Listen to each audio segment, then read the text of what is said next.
अल्लाह करीम ने छठे पारे के आगाज़ में फ़रमाया ला युहिब्बुल्लाहुल जहरा बिस्सू, फरमाया बेशक अल्लाह पसंद नहीं करता कि बुरी बात का ऐलान किया जाए, ऐब एलानिया बयान किए जाएं, अल्लाह इसको पसंद नहीं करता। मिनल कौली, किसी बात में से भी कोई ऐसी बात की जाए, कोई ऐसा कौल बयान किया जाए जो बुरा हो, अल्लाह उसको पसंद नहीं करता उसके ऐलान को। इल्ला मन जुलिम, हाँ जिस पर जुल्म हो, जिस पर ज़्यादती हो, उसको इजाज़त है कि वो एलानिया इस बात का इजहार करे कि फ़लाँ ने मेरे साथ जुल्म किया है।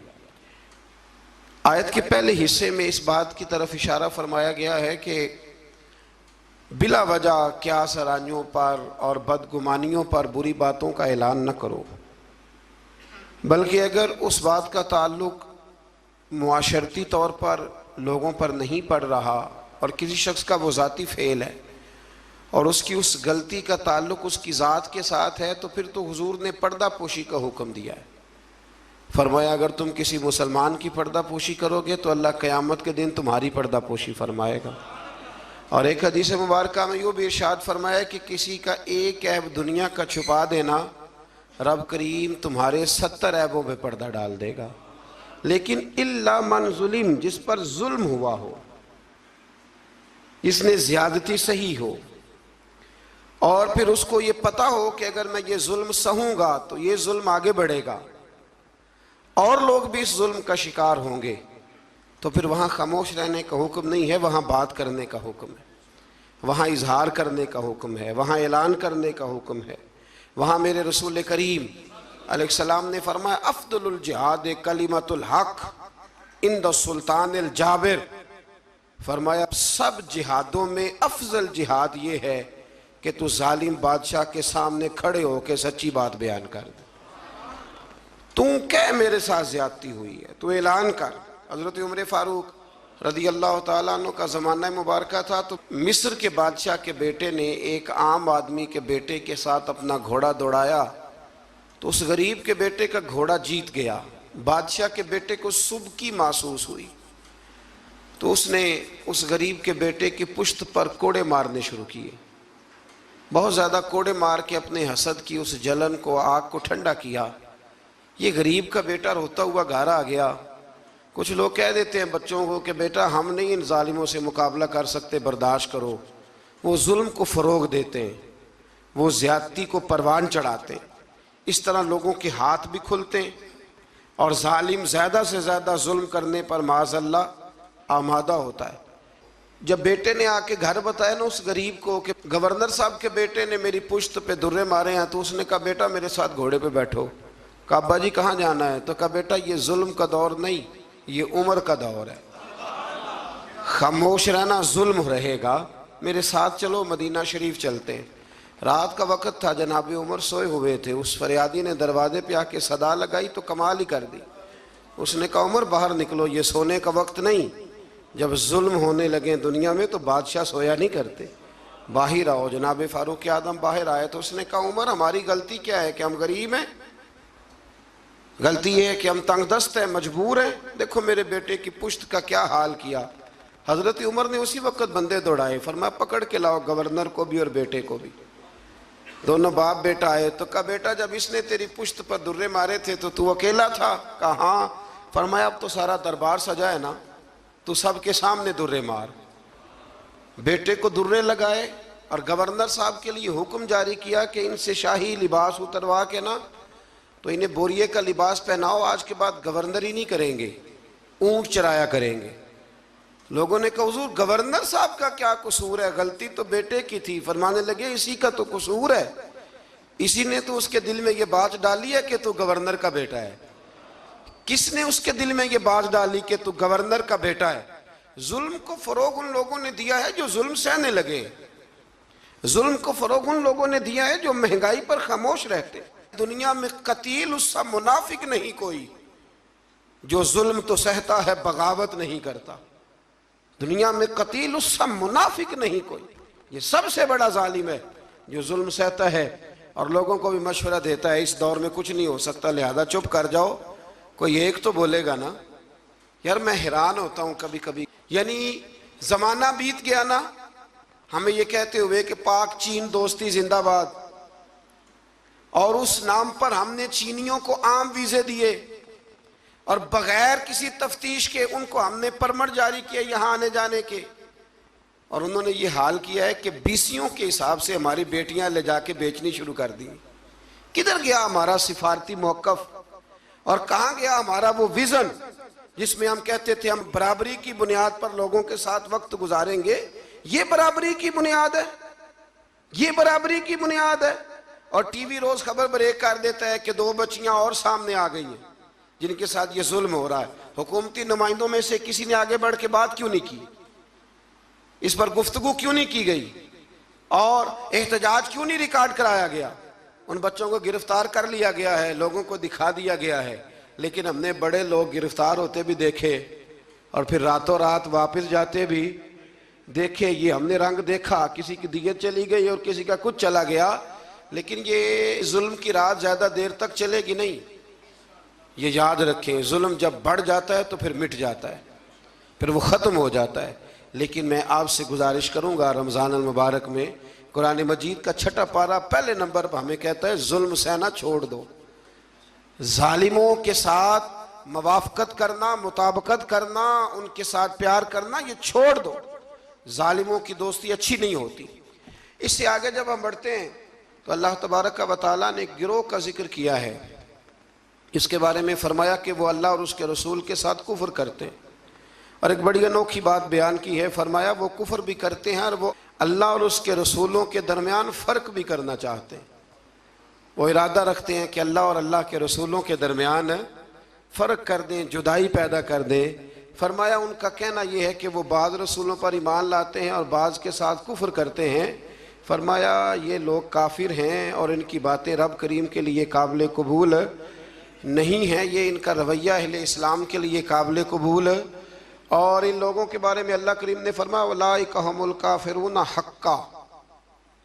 फरमाया ये जो है ना, कुछ रसूलों को मानते हैं, कुछ को नहीं मानते और अल्लाह और उसके रसूल के दरमियान जुदाई करना चाहते हैं। फरमाया ये पक्के काफिर हैं, पक्के काफिर हैं, पक्के, ये बड़े पक्के। हमारे बरेली शरीफ में एक उस्ताद हुआ करते थे, हज़रत अल्लामा बहाउल मुस्तफ़ा साहब किबला, मौलाना अमजद अली आज़मी साहब रहमतुल्लाह ताला अलैह के छोटे साहिबजादे थे, वो अभी भी पढ़ाते हैं बरेली शरीफ में, जिन्होंने बहार शेर लिखी है।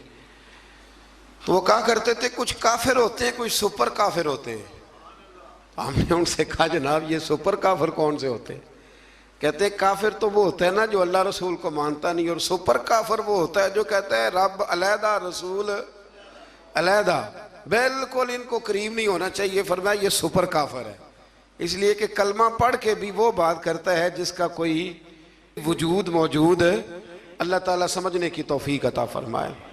इससे फिर थोड़ा सा जब हम आगे बढ़ते हैं तो अल्लाह तबारक व तआला ने हज़रत ईसा अलैहिस्सलाम का जिक्र फरमाया है कि हज़रत ईसा अलैहिस्सलाम को अल्लाह तबारक व तआला ने आसमानों पे उठा लिया। हमारे मुफस्सिरीन ने लिखा है कि जब उन लोगों ने ये चाल चली कि हज़रत ईसा अलैहिस्सलाम को माज़अल्लाह शहीद कर दिया जाए, तो अल्लाह ताला ने उसी गिरोह में से एक शख्स को वो शबाहत दी जो हज़रत ईसा अलैहिस्सलाम की शबाहत थी, उसको उन्होंने सूली पे चढ़ा दिया और रब करीम ने हज़रत ईसा को आसमानों पे बुला लिया। हज़रत ईसा चौथे आसमान पर मौजूद हैं और ज़िंदा हैं, वो तशरीफ़ लाएंगे। और मेरे रसूल पाक ने फरमाया वो मेरी मस्जिद में नमाज़ पढ़ेंगे और वो यहाँ आएंगे, उम्मत मुस्लिमा की रहनुमाई करेंगे, और फरमाया अपने कलमे को फ़रोग नहीं देंगे, मेरा कलमा पढ़वाएंगे लोगों। और फरमाया जब वो नमाज पढ़ेंगे ना तो इमामत भी मेरी उम्मत का इमाम करेगा। तो हज़रत ईसा अलैहिस्सलाम का तशरीफ़ लाना यहाँ बयान किया गया। पर यहाँ अल्लाह ताला ने अपने बहुत सारे रसूलों के नाम ले ले के जिक्र फरमाए, और फरमाया कुछ नाम ऐसे हैं जो हमने बतला दिए हैं और कुछ नाम ऐसे हैं जो बतलाए, तो जो नहीं बतलाए उन पर भी ईमान लाना है और जो बतला दिए गए उन पर भी ईमान लाना है। यहाँ इस बात का बड़ी वजाहत के साथ जिक्र फरमाया गया। फिर अल्लाह तबारक व तआला ने आगे जाके बाज़ ऐसी बातें जो पहले भी हम मुलाहिजा कर चुके हैं, उन बातों को बयान फरमाया और हज़रत ईसा अलैहिस्सलाम के बारे में ख़ास करके जो ईसाइयों का अकीदा है माज़अल्लाह ताला। मैंने जब हज़रत उज़ैर अलैहिस्सलाम का जिक्र आया था ना तीसरे पारे में, तो मैंने वहाँ भी ये बात अर्ज़ की थी कि जब अंबिया किराम अलैहिमुस्सलाम की बहुत ज़्यादा शानें लोग देखते हैं ना, तो कुछ लोग गुलूफ़ करते हैं। तो गुलूफ़ का माना ये होता है कि वो वहाँ तक बात ले जाते हैं जहाँ तक जा सकती नहीं। जब हज़रत उज़ैर अलैहिस्सलाम 100 साल तक सोए रहे और बेदार हुए, तो यहूदियों ने उन्हें अल्लाह का बेटा कहना शुरू कर दिया। माज़ यही हाल हज़रत ईसा अलैहिस्सलाम के साथ हुआ कि जब हज़रत ईसा बगैर वालिद के पैदा हुए तो लोगों ने माज़अल्लाह उन्हें अल्लाह का बेटा कहना शुरू कर दिया। ये गुलूब है, ये वो जुल्म है अकीदे के साथ। अब भी बहुत सारे लोग ना हमारे ये जो जदीद, मैं थोड़ा सा जब पढ़ता हूँ ना जदीद माहौल को, तो मैं देखता हूँ कि एक ऐसा मज़हब तैयार करने की दुनिया में कोशिश की जा रही है जिसके अंदर सब लोगों को जमा कर दिया जाए, ऐसी खिचड़ी पकाई जाए कि ना मुसलमान का पता चले और ना काफिर का पता चले। बिल्कुल खिचड़ी पका दी जाती है। तो कुछ लोग खिचड़ी पकाने वाले होते हैं, तो कुछ लोग ऐसे होते हैं जो फिर खिचड़ी से चीज़ें अलहदा भी कर लेते हैं, दाल अलग कर लेते हैं और घी और सूंघ के बता देते हैं कि असली है कि नकली है, डालडा है कि। ये भी अल्लाह ने तौफीक देखे ना। हम मनफी बातों को अक्सर बयान करते हैं तो मुस्बत बातें भी बयान है। फिर अल्लाह तबारक व तआला ने आगे चल के इरशाद फरमाया, क्या लोगों, मैंने तुम्हारे पास अपने रब होने की दलील तुम्हें अता कर दी है। कोई शख्स जब कोई दावा करता है तो लोग उससे दलील पूछते हैं। अल्लाह करीम का दावा है ला इलाहा इल्लल्लाह, ये दावा है कि अल्लाह वहदहू ला शरीक है। तो लोग दलील पूछते थे, दलील क्या है? तो इसी पारे में अल्लाह करीम ने फरमाया या अय्युहन्नासु कद जाकुम बुरहानुम मिर रब्बिकुम, फरमाया लोगों, ये जो मैंने तुम्हें रसूल अता फरमाए हैं ना, ये तुम्हारे पास तुम्हारे रब की तरफ से दलील आ गई है। ये दलील है तुम्हारे पास तुम्हारे रब की तरफ से। हज़रत अब्दुल्ला इब्न रवाहा रदी अल्लाह ताला अन्हु फरमाया करते थे कि हुजूर कोई मौजज़ा ना दिखाते, ना चांद को तोड़ते, ना सूरज को मोड़ते, ना रसूल करीम अलैहिस्सलाम पत्थरों से कलमा पढ़वाते, ना दरख्तों से सजदा करवाते, ना मुबारक उंगलियों से चश्मे जारी होते। हुजूर कुछ ना करते तो मेरे महबूब का चेहरा ही ऐसा था, लोगों ने देखते जाना था और कलमा पढ़ते जाना था। इसलिए कि हुजूर सल्लल्लाहु ताला अलैहि वसल्लम को अल्लाह ने वो नूरानियत, वो कमाल, वो खूबसूरती अता की है, वो ख़ास जाज़बियत है महबूब की गुफ्तगू में भी, हुजूर की आंखों में भी, हुजूर के लबो लहजे में भी, और मेरे रसूल के चेहरा अनवर में भी, और पूरा वजूद हुजूर का मौजज़ा है। तो अल्लाह तबारक व तआला ने फिर इसी पारे के अंदर इस बात का भी तज़किरा इरशाद फरमाया। शुरू में ना सूरतुल माइदा के बिल्कुल शुरू में अल्लाह ताला ने वादे पूरे करने का हुक्म दिया है। फरमाया ईमान वालों अपने वादे पूरे करो। वादा पूरा करना ये इनफरादी मामला नहीं, ये इज्तिमाई मामला भी है। और हमारे यहाँ वादे पूरे नहीं किए जाते। वादे पूरे करना बड़ा ही ज़रूरी है। हमारे यहाँ लोग वादा नहीं पूरा करते, और मेरे नबी करीम अलैहिस्सलाम ने हद बंदी कर दी, फरमाया जो वादे का पाबंद नहीं उसका तो दीन ही कोई नहीं। और हमारे मुल्क में हाल ये है वादों के हवाले से, मैंने कहा उम्मीदवार तकरीर कर रहा है और जिस बंदे ने अपनी जेब से उसके इश्तिहार छपवाए हैं, पैनाफ्लेक्स छपवाए हैं और उसकी तस्वीर उसने अपने दिल पे लगाई हुई, और नारे भी खुल के मारे हैं, उसने खुल के नारे लगाए हैं।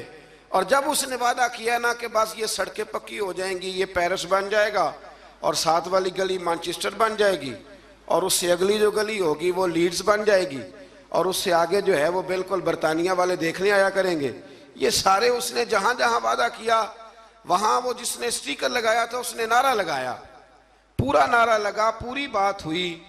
लेकिन जब वो तकरीर सुन के बाहर निकलता है ना, पैसे भी उसने जेब से लगाए हैं, नारे भी उसने लगाए हैं, कुर्सियों में हिस्सा भी डाला है जो वहाँ उसने सजाई हुई थी, और बाहर निकलते वही बंदा कह रहा है कि जो ये कह रहा है ना सारा झूठ ही कह रहा है, खुद बयान कर। ये कौमी लीडरों की बात कर रहा हूँ, तो आप अंदाजा कर लें कि आम लोग, हुजूर ने फरमाया नास वाला दीन मलूक है, लोग अपने सरदारों के मजहब पे होते हैं।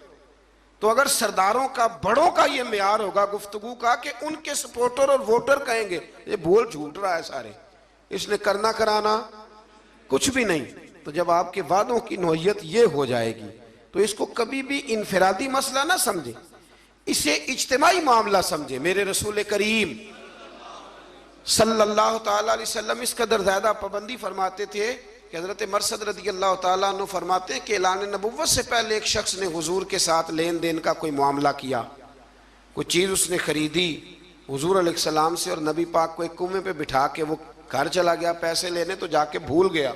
3 दिन के बाद उसे याद आया और वो शख्स कहता है जब मुझे याद आया तो फिर भी मैं दौड़ के नहीं आया। मैंने कहा कि वो चले गए होंगे, 3 दिन कौन बैठा रहता है।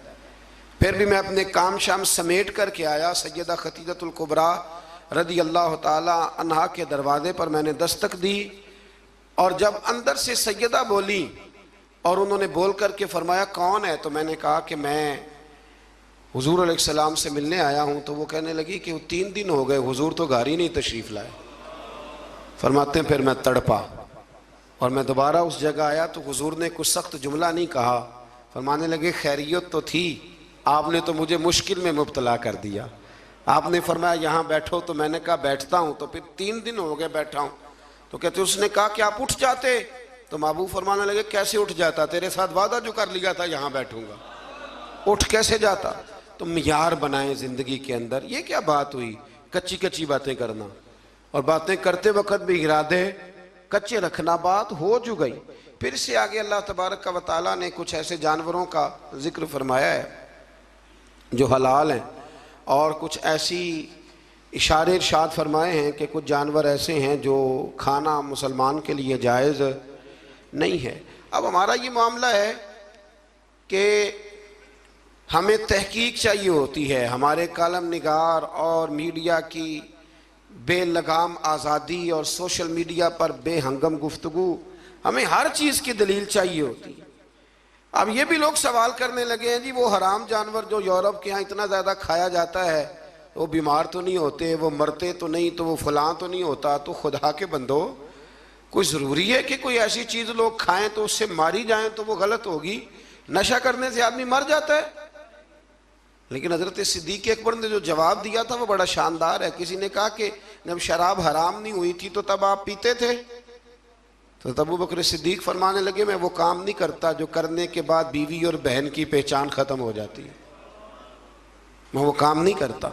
आप समझिएगा बात को कि ज़रूरी है कि हर बात की हिकमत ही बताई जाए, और यही कहा जाए कि वो फलानी चीज़ खाने के बाद कोई मर गया है, ज़रूरी है। तो फिर और बहुत सारी चीज़ें आप उनको खाएं और खाने के बाद तजर्बा करें और बताएं कि मरे हैं कि बचे हैं।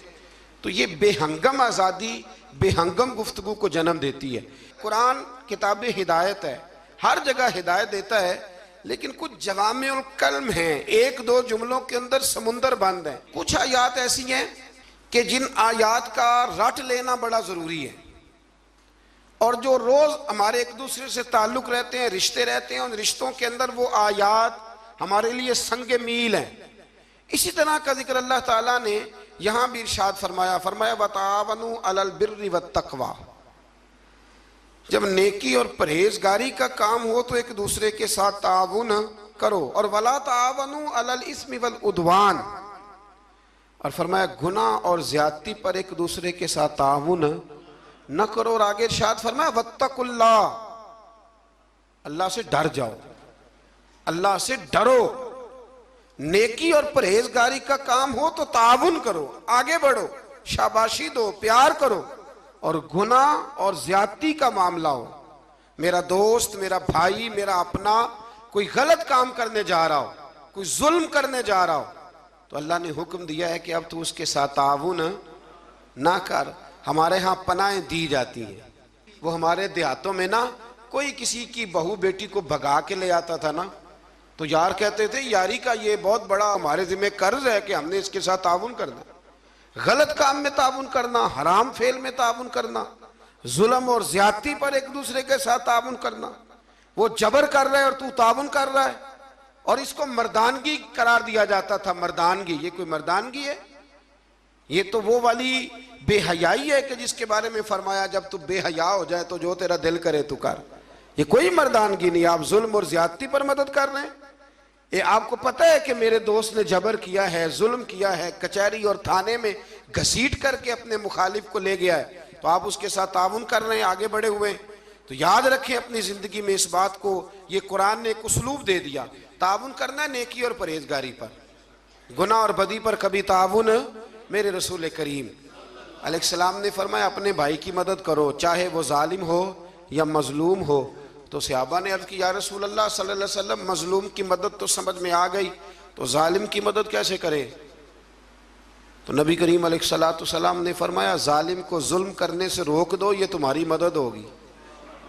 ये तो यारों के साथ लड़ने चले जाते हैं, पूछते भी नहीं कि हक पे हैं कि नहीं, चले जाते हैं, कहते बस दोस्तों का प्रोग्राम बन गया था, फलां बस वाले को मारना है, तो चले गए सारे। ओ खुदा के बंदे, तो जुल्म और ज्यादती में मददगार बन गया। और मैंने देखा है रवैया इतना खौफनाक है। अब जो अगली बात करने लगा हूं वो जरा नाराज करने वाली है, इससे बहुत सारे लोग नाराज होते हैं, लेकिन चूंकि जरूरी है तो करनी भी जरूरी है। इलेक्शन के दिनों में बड़ी मदद होती है, हमें पता है बंदा जालिम है, जाबर है, लेकिन क्या करें जी, हमारी बरादरी का है, क्या करें जी, हमारा अपना है, क्या करें जी, हमारा मोहल्लेदार है। तो अबू जाल भी तो हुजूर की बरादरी का था, मोहल्लेदार था, रिश्तेदार था, तो क्या उसकी मदद हो जाती? यजीद जो है वो भी तो इसी खानदान से ताल्लुक रखता था, ऊपर जाके यहीं से मिल जाता था, तो इमाम हुसैन ने उसके जुल्म पर उसकी मदद क्यों ना की? तो इसलिए ये रवैया बदलें, नेकी और परहेजगारी के काम में आगे बढ़े, दौड़ कर ताउन करें, और जुल्म और ज्यादती के मामलात में कभी भी किसी शख्स के साथ कोई रवैया आप ताउन का बिल्कुल बरकरार ना रखें। एक आया करीमा सूरतुल माइदा की आयत नंबर 3 का जो इब्तदाई हिस्सा है वो भी बड़ा शानदार है। हज़रत सैयदना उमर फारूक रज़ी अल्लाह ताला अन्हु फरमाते हैं, जब यह आया करीमा नाजिल हुई तो मुझे यहूदियों का एक आलिम मिला और कहने लगा, उमर तुम्हारे नबी करीम अलैहिस्सलाम पर एक ऐसी सूरत नाजिल हुई है कि अगर वो तौरात में नाजिल होती तो हम उस दिन को ईद का दिन मनाते, ईद समझ के वो दिन मनाते। इतनी शानदार आयत, आयत क्या है? अल यौमा अकमलतु लकुम दीनकुम। अल्लाह फरमाते हैं कि आज के दिन मैंने तुम्हारा दीन तुम्हारे लिए मुकम्मल कर दिया, व अतममतु अलैकुम निअमती, और मैंने तुम पर अपनी नेमत को मुकम्मल कर दिया। देखे ना, हमारे यहाँ हाफिज जी पक्का रट्टा लगा के कुरान मजीद याद करते हैं, और जब याद कर लेते हैं ना तो वो सुनाते हैं, और जब माशाल्लाह सुनाते हैं अल्लाह की तौफीक से, तो फिर हाल ये होता है कि उस दिन जब कुरान शरीफ ख़त्म होता है तो हम जश्न मनाते हैं। खुशी होती है कि नहीं होती? ये नाजरा कुरान मजीद को बच्चा मुकम्मल करता है तो तब भी खुशी होती है कि नहीं होती? और हमारे यहाँ जो लोग आम ख़त्म शरीफ के मुखालिफ हैं, ख़त्म बुखारी के, वो भी बड़े कायल हैं। तो अगर दीन मुकम्मल हो जाए, पिछला कोई दीन भी मुकम्मल नहीं था, तो ये दीन मुकम्मल है हमारे पास, यानी इतना मुकम्मल है कि हमें छींकने का तरीका भी बाहर से लेने जाने की कोई ज़रूरत नहीं, वो भी हमारे रसूल ने हमें घर में अता फरमाया है, वो भी हमें बाहर से ले जाने की ज़रूरत। अकमलतु लकुम, मुकम्मल कर दिया तुम्हारे लिए। और ये जो लफ्ज़ लकुम है, इस पर बड़ी खूबसूरत बात काजी सनाउल्लाह साहब पानीपति रहमतुल्लाह लिखी है। वो फरमाते, रब फरमाते हैं मुकम्मल भी मैंने तुम्हारे लिए किया है, तुम्हारे लिए मुकम्मल किया है ताकि तुम राज़ी हो जाओ, तुम्हारे लिए आगे जीना आसान हो जाए। तो मेरे अजीज़ दोस्तों, इससे थोड़ा सा आगे जब हम जाएंगे तो अल्लाह तबारक व तआला ने वज़ू के फ़राइज़ भी इसी जगह बयान फरमाए, और फिर अल्लाह तबारक व तआला ने इंसाफ करने के लिए खड़ा होने का हुक्म भी इन्हीं आयात के अंदर दिया। और जब आप इंसाफ के लिए खड़े होंगे, वो कोई भी हो, और जब आप अदल करेंगे तो अल्लाह करीम ने इरशाद फरमाया कि फिर तुम्हें एक ऐसी नेमत मिलेगी जिसका कुरान मजीद में जा बजा जिक्र है। वो नेमत क्या है? फरमाया इदिलू, तुम अदल करो, हुवा अक़रबु लित्तक़वा, अब ये तकवे के करीब हो जाएगा। और जब इंसान तकवे के करीब होता है तो फिर अपने रब के करीब हो जाता है। अदल करो, इंसाफ करो, तुम्हारे हाथ एक घर का ही अदल और इंसाफ क्यों ना आए, इंसाफ का तराजू। इसलिए हुजूर सल्लल्लाहु अलैहि वसल्लम ने फरमाया हर एक निगरान है और उससे उसकी रियाया के बारे में सवाल किया जाएगा। आगे जाके ना इसी पारे के अंदर हज़रत आदम अलैहिस्सलाम के उन 2 बेटों का भी जिक्र है कि जिसमें एक बेटे ने दूसरे को कत्ल कर दिया था। उसने जब उसको कत्ल किया, और कत्ल की बुनियाद जो यहाँ बयान की गई वो हसद है। हसद जो होता है ना, हसद ये एक अजीबोगरीब चीज़ का नाम है, रोग है ये बातन का, ये बातन का रोग है। और हसद जब आ जाता है ना तो फिर इंसान को जला देता है, और फिर इंसान माज़अल्लाह ताला ऐसे ऐसे अजीब हरकत करता है, होता असल में हसद है। और इमाम गज़ाली रहमतुल्लाह ताला अलैह ने तो यहाँ तक लिखा है, फरमाते हैं ये तकब्बुर और हसद ज़्यादातर अहले इल्म लोगों में होता है। अल्लाह ताला हमें माफ़ फरमाए। अब इसके तर्जुमा आपने सिर्फ मौलवी नहीं कर लेना। वैसे लोग कहते हैं मौलवी पढ़े लिखे नहीं, तो कोई ऐसी बात बयान की जाए तो फटाफट कहते हैं मौलवियों की गल हो रही।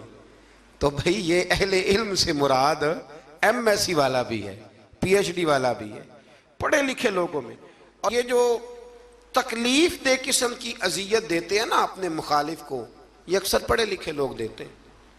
सादा आदमी तो गुस्सा भी सादगी में ही करता है और राजी भी सादगी में हो जाता है। तो वो हसद की बुनियाद पर काबिल ने हाबिल को कत्ल कर दिया। तो आगे कुरान मजीद ने जो उसलूब बयान किया वो बड़ा और ज़्यादा नसीहत आमोज़ है। जब कत्ल किया तो अब क्या करे, भाई की लाश को उठा के फिर रहे हैं कि इनका किया जाए। तो उनको दफन करने का तरीका कव्वे ने सिखाया। कव्वे ने भी लड़ते लड़ते दूसरे कव्वे को मारा, फिर उसने अपनी चूंच के साथ ज़मीन को खोदा, फिर उसके अंदर उसने कव्वे को रख के उसके ऊपर मिट्टी डाली। तो काबिल को समझ आ गई कि इस तरह करके मैंने भाई को दफन करना है। तो अगर कव्वा कोई बात सिखा सकता है तो इसका मतलब है सीखने वाला कहीं से भी सीख सकता है। शर्त यह है कि उसका सीखने का प्रोग्राम हो, उसका इरादा हो कि मैंने सीखना है। कुछ चीज़ें ऐसी होती हैं जो नज़रियाती होती हैं, तो जो नज़रियाती चीज़ें होती हैं उन पर ज़ाहिर है फोकस भी ज़्यादा होता है। और नज़रियाती चीज़ें जो ऐसी हैं जो ज़िंदगी में भी अमल करने में रास्ता आसान करती हैं, और मरेंगे तो कब्र में भी हमें फ़ायदा देगी। तो एक नज़रियाती आयत है, इसी के अंदर आयत नंबर 35 सूरतुल माइदा में, उसमें अपनी बात को समेटता हूँ। अल्लाह करीम ने फरमाया, या अय्युहल्लज़ीना आमनुत्तकुल्लाह वब्तगू इलैहिल वसीला।